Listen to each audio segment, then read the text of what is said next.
मैं देवों के देव महादेव के चरणों पर प्रणाम करती हूँ। मैं गौरी पार्वती माता भवानी के चरणों पर प्रणाम करती हूँ। मैं कार्तिक गणेश दोनों भैया के चरणों पर प्रणाम करती हूँ। मैं सभी देवी दुर्गा के चरणों पर प्रणाम करती हूँ। जितने गुरु भाई बहन लोग उनको मैं प्रणाम करती हूँ और महादेव से ही दया मांगती हूँ कि हे महादेव, आप सब पर दया कीजिए और पल पल दया कीजिए। गुरु भाई बहन लोग, आज मैं आप लोग के एक ब्राह्मण और उसकी पत्नी और कैसी तुलसी माता मोती देकर उन्हें धनवान करती है, इसके बारे में कथा है। गुरु भाई बहन लोग, एक गांव में एक ब्राह्मण रहता था।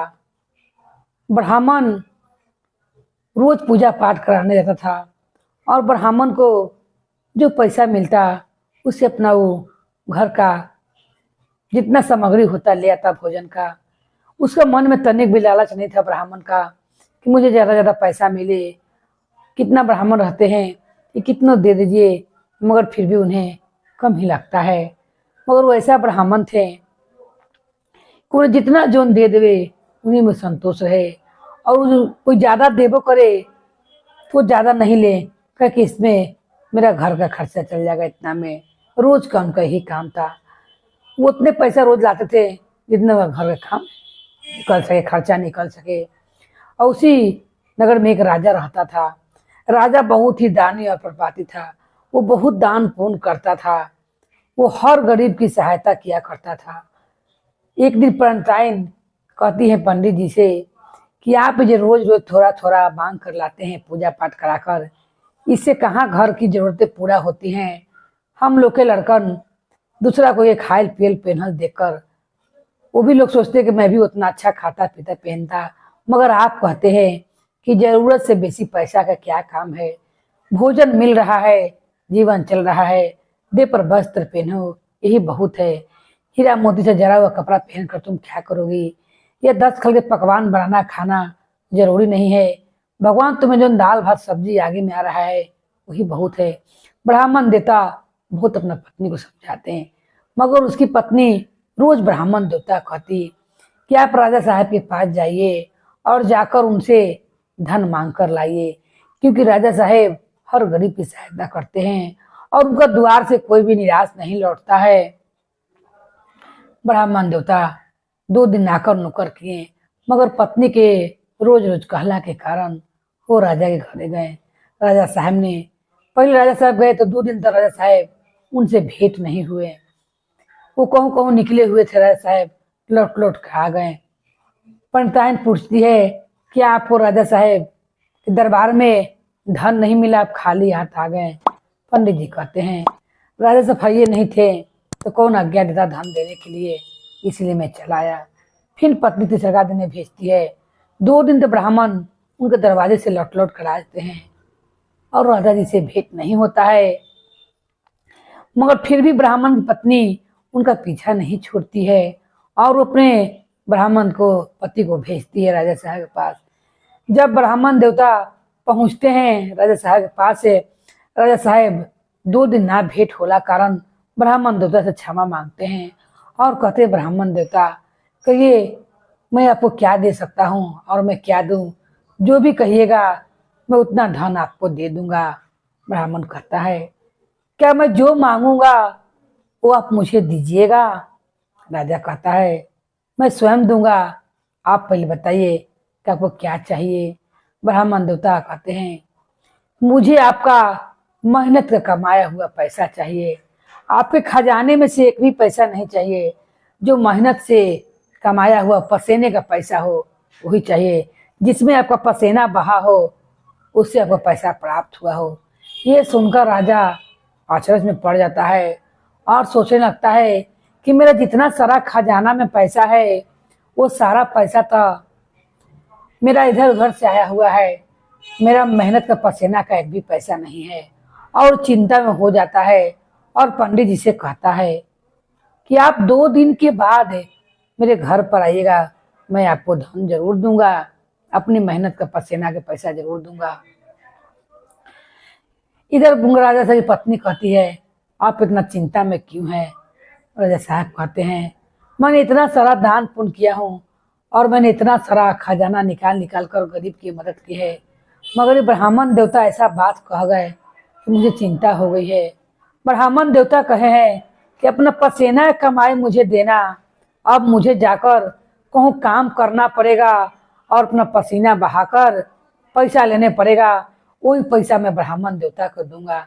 इधर ब्राह्मण की पत्नी खाली हाथ देखती है, पंडित जी का है तो सोचती है, कहती है कि आप क्यों खाली हाथ फिर जा गए। ब्राह्मण देवता कहते हैं कि राजा साहब ने कल बुलवाया है मुझे धन देने के लिए।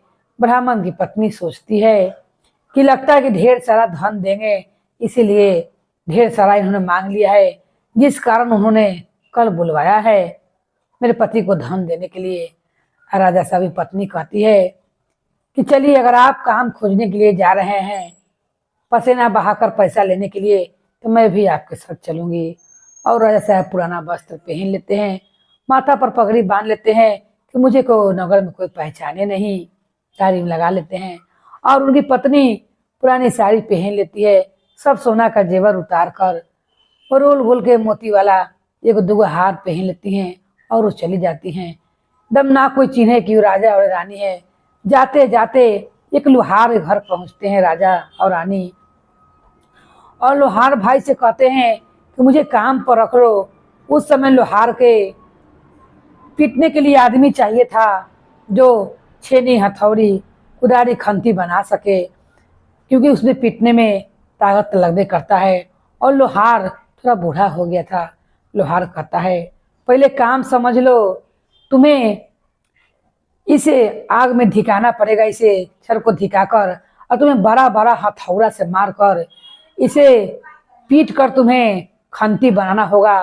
क्या तुमसे हो जाएगा? और तुम्हारी पत्नी को कोयला झोंकना पड़ेगा जिसे आग तलफलते रहेगा, और उसी में धिकाकर तुम्हें पीट पीट कर अनेक वस्तु बनाने पड़ेगा, कुदारी पीट बनाना पड़ेगा, और तुम्हें खंती, छेनी सब बनाना पड़ेगा। क्या तुम्हें मंजूर है? राजा साहब को तो पैसा चाहिए था। राजा साहब कहते हैं, हाँ ठीक है, मैं कर लूंगा। मगर राजा साहब कभी तक काम कैले नहीं थे। जब वो खंती के लिए उसको आग में डालते हैं दिखाने के लिए, हथौड़ा मारला खंती पर तो लगता है नीचे, उनका निशाना चूक जाता है और उनकी पत्नी कोयला उठा उठा कर उस आग में डालती है जिसमें खंती गर्म होते रहता है।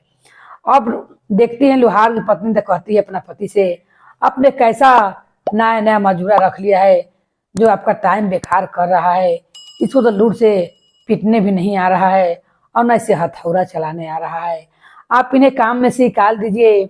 उसी समय राजा साहब सोचते हैं कि अगर मुझे काम नहीं मिलेगा और मेरा पसीना का कमाई के पैसा नहीं मिलेगा तो मैं क्या पंडित जी को दूंगा।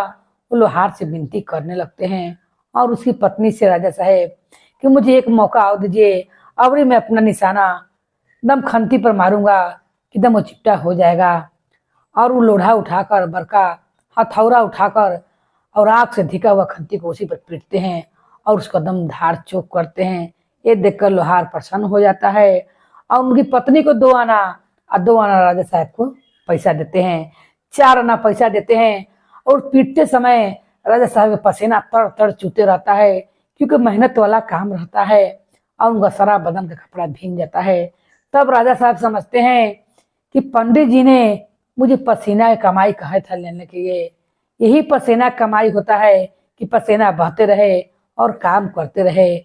मैंने कभी तक कमाया नहीं और मैंने जितना दान पुण्य किया हूँ और जितना गरीब की सहायता किया हूँ सब अपने खजाने में से किया हूँ।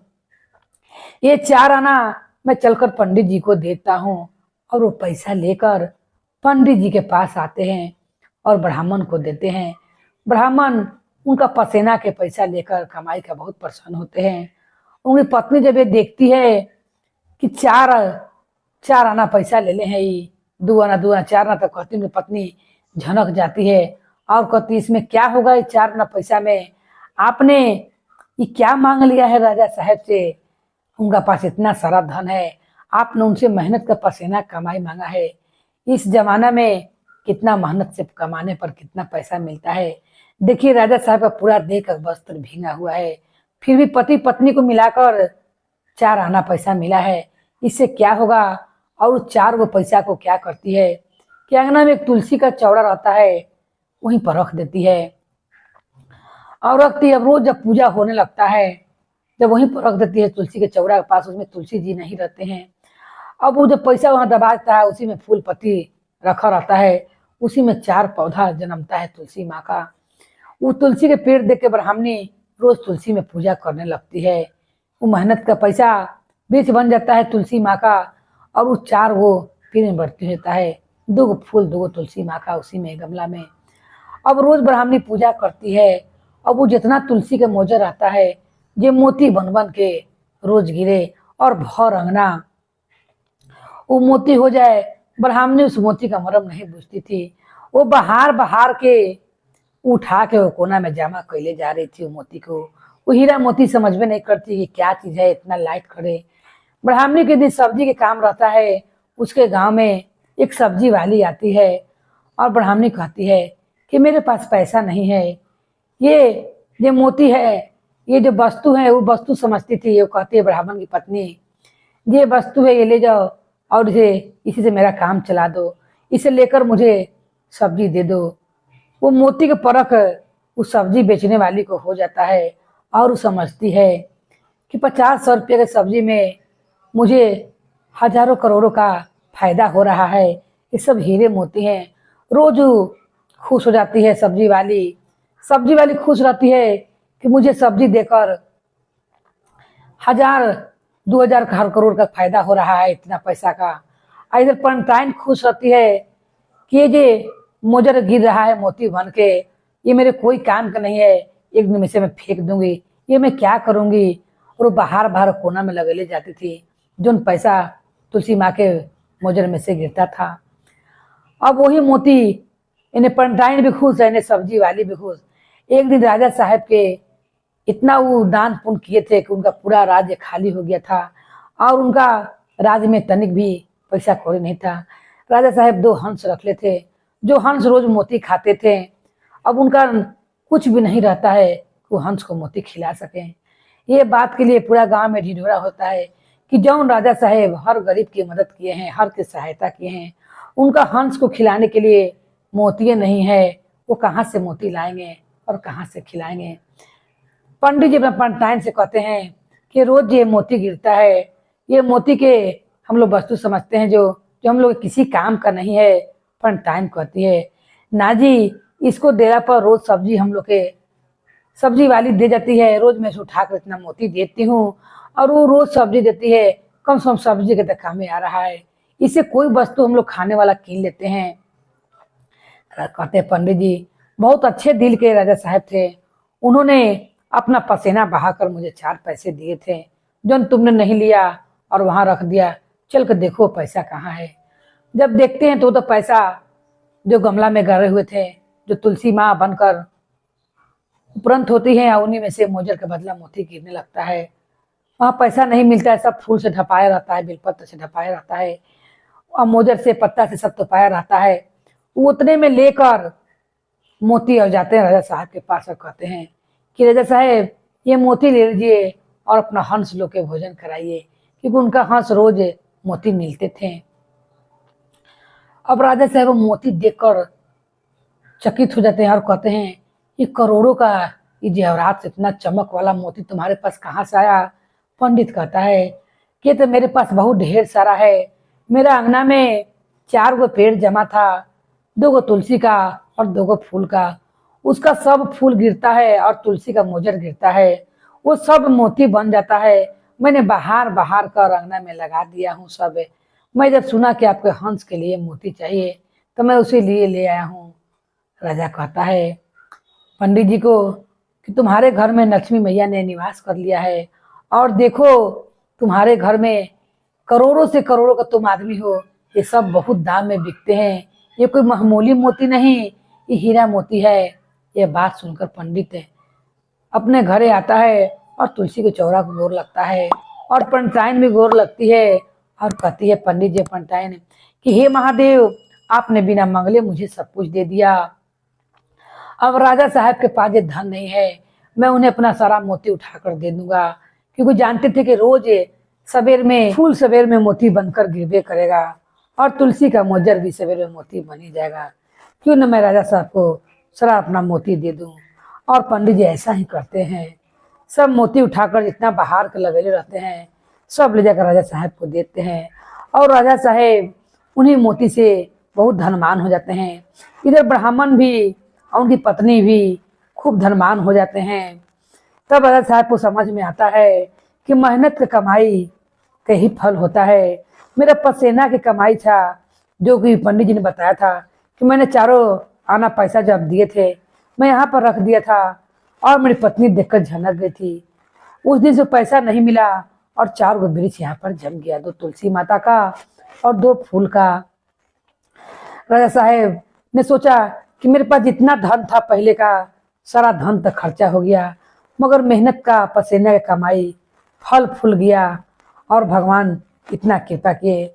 जिस तरह महादेव और तुलसी माँ ने उस ब्राह्मण पर और उनकी पत्नी पर कृपा किए और उन्हें सब चीज से भरपूर दिए, उसी तरह महादेव और तुलसी माता सब भक्त पर कृपा करे। बोलिए हर हर महादेव की जय, गौरी पार्वती मैया भवानी की जय, भैरव भैया की जय, हर हर महादेव की जय।